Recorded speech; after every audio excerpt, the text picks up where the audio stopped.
Hello दोस्तों, स्वागत है आप सभी का एक बार फिर से मेरे चैनल पे।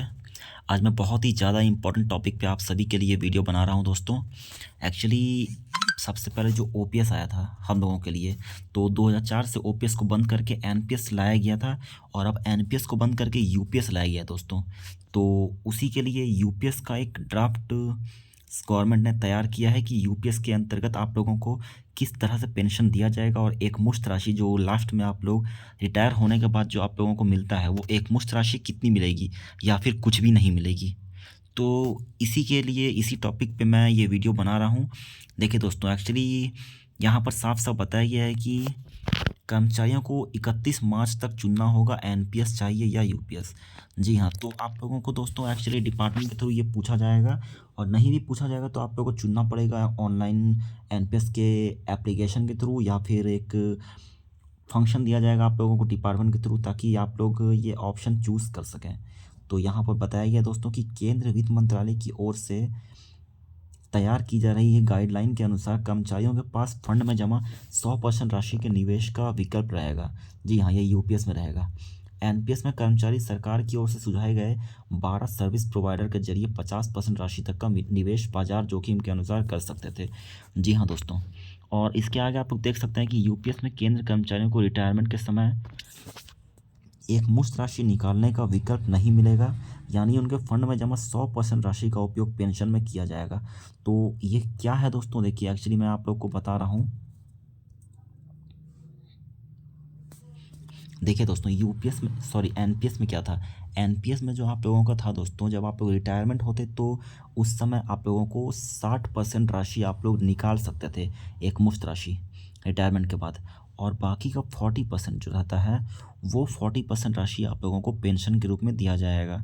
जी हाँ, तो एक्चुअली क्या था दोस्तों एनपीएस में कि गवर्नमेंट ने हम लोगों को क्या मतलब कि हम लोगों को क्या लग रहा था, जिस तरह की न्यूज़ वायरल हो रही थी, मैंने भी वीडियो बनाया था इस टॉपिक पे कि 60% जो राशि रहेगी, ये जो रेशियो रहेगा ये हम लोग निकाल लेंगे। बट जहाँ तक हम लोगों को चांस लग रहा था और न्यूज़ वायरल हो रही थी कि ये 60% के अलावा आप लोगों का रिटायरमेंट के वक्त जो आप लोगों का बेसिक रहेगा, मान लीजिए 60,000 बेसिक रहेगा, तो आप लोगों को 35,000 मतलब कि सॉरी 35 नहीं दोस्तों, तो आप लोगों को 30,000 मतलब कि 50% आपके बेसिक का 50% भी मिलेगा पेंशन के रूप में और 60% भी आप लोग विड्रॉ कर सकते हैं, मतलब निकाल सकते हैं।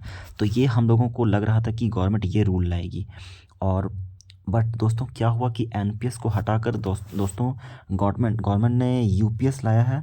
और ये यूपीएस में क्या है दोस्तों कि ये 60% का जो स्कीम है ये अब पूरी तरह से हटा दिया गया है। जी हाँ, अगर आप लोग यूपीएस चुनते हैं तो आप लोगों के पास 100% राशि जो रहेगी वो आप लोग निकाल नहीं सकते हैं।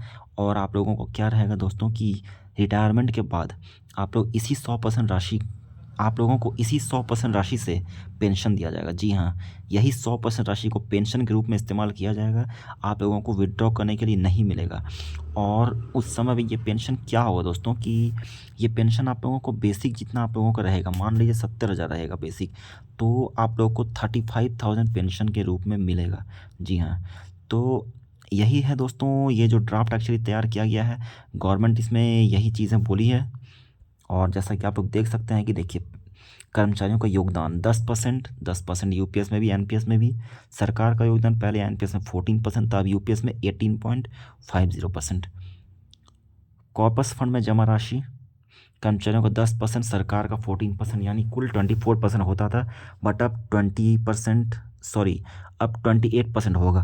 बट क्या है दोस्तों कि ये जो 8% है ये ड्राफ्ट में रहेगा। ये 8% दोस्तों गवर्नमेंट का हिस्सा रहेगा, बट ये एक ड्राफ्ट में रहेगा अलग से। अगर आप लोगों का 100% राशि जो रहता है दोस्तों, वो अगर पेंशन देते वक्त, देखिए मैं समझा रहा हूँ, अगर मान लीजिए आप लोगों का आप लोगों का राशि पेंशन देते वक्त जितना भी रहा, तो और आप लोगों का बेसिक पे उस समय मान लीजिए 80,000 रहा, बट आप लोगों की 100% राशि जो है वो उतनी नहीं है जितनी गवर्नमेंट आप लोगों को 80,000 का 40,000 मतलब कि लगभग 50% जब आप लोग को गवर्नमेंट देगी पेंशन के रूप में, तो ये 40,000 अगर आप लोगों के 100% राशि में से पूरी नहीं हो पाएगी, तो दोस्तों ये जो 20% और 8% मैंने जो बताया, यहाँ पर देखिए ऐड करके एक्चुअली 28% होता है, बट 20% का ही दोस्तों जमा किया जाएगा आपके यूपीएस के अकाउंट में, और 8% आप लोगों का ड्राफ्ट के लिए रखा जाएगा कि अगर ये पेंशन देते वक्त ये आप लोगों के 100% राशि जो जमा हुई है उसमें अगर कुछ पैसे घटेंगे तो ये 8% उसमें मिला के आप लोगों को पेंशन दिया जाएगा। जी हाँ, ये रूल है। तो यही चीज़ इसमें बताया गया है दोस्तों। फिर फंड का उपयोग 50% बाजार जोखिमों के साथ निवेश, 60% राशि निकासी, 40% एन्युनिटी। और यूपीएस में क्या है कि 100% निवेश का विकल्प, 100% राशि एन्युइटी। जी हाँ, इसमें आप लोग 60% नहीं निकाल पाएंगे।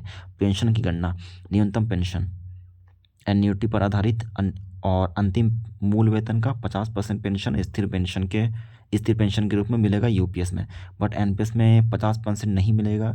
अगर एनपीएस में ही ये 50% आ जाता दोस्तों तो ये बहुत ही बेटर हो जाता। हम लोगों को अगर ओपीएस ना भी मिलता तो हम लोग खुश रहते, बट ये नहीं हुआ। फंड निकासी, सेवा समाप्ति पर 60%, सेवा के दौरान 3 बार 25% तक निकासी आप लोग कर सकते हैं। इसी 60% का जो आप लोग पैसे निकालते थे उसी पैसे में से 60% जो पैसे निकालते उसी में आप लोग 3 बार 25% तक निकासी कर सकते थे एनपीएस में। बट यूपीएस में क्या हुआ है देखिए कि 3 बार सेवा के दौरान 25% निकासी पर रिटायरमेंट पर निकासी नहीं मिलेगी। जी हाँ, सेवा के दौरान तो आप लोग 25% निकासी निकाल सकते हैं, बट वो आप लोग को फिर जब पेंशन मिलेगा तो वो पेंशन आप लोग को माइनस करके मिलेगा। जी हाँ, रिटर्न पर नियंत्रण क्या है?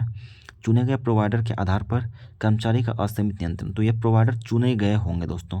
जी हाँ, ये टोटल 12 सर्विस प्रोवाइडर रहेगा जिसके ज़रिए आप लोगों को चुनने का मौका मिलेगा कि किस सर्विस प्रोवाइडर के ज़रिए आप लोग पेंशन ले सकते हैं। फिर ग्रेजुइटी और अन्य लाभ, ग्रेजुइटी व अवकाश नकदीकरण, ग्रेजुइटी आप लोग को मिलती थी इसमें। और यूपीएस में देखिए दोस्तों एक्चुअली क्या लिखा हुआ है कि ग्रेजुइटी व अवकाश नकदीकरण, मतलब इसमें भी सेम दिया गया है दोस्तों। ये ग्रेजुइटी मतलब वही सेम हो जाएगी। और देखिए दोस्तों एक्चुअली ये आप लोग को 31 मार्च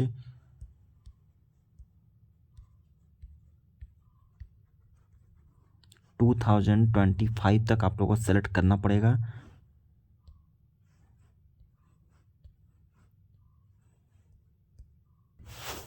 तो कुल मिला के दोस्तों यही बात है कि अगर आप लोग लंबा सर्विस है आप लोगों का रेलवे में तो आप लोग के लिए एनपीएस कुछ हद तक फ़ायदेमंद साबित हो सकती है।